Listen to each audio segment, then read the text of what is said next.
По 2-годишна борба, вработените во УКИМ ќе добијат повисоки плати.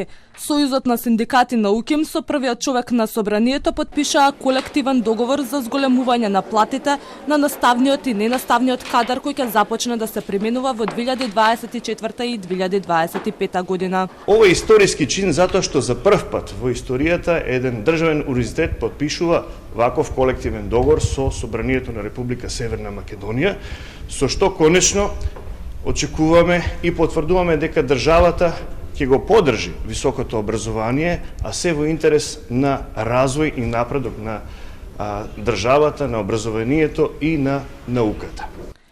Според Ристов, овој колективен договор е резултат на 2-годишни заложби за подобрување на материјалната положба на вработените од Универзитетот Свети Кирил и Методи во Скопје. А оваа година изгледа Дедо Мраз порано дојде при Универзитетот Свети Кирил и Методи. На 2 јуни Сојузот на синдикати со наставниот и ненаставниот кадар од УКИМ излегоа на протест.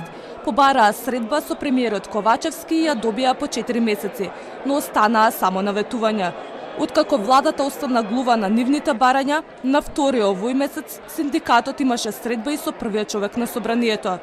Добија ветување дека до крајот на месецот ќе биде подпишан новиот колективен договор, од кој наставниот и ненаставниот кадар на УКИМ ги очекува зголемување на платите за по 25% во следните 4 години.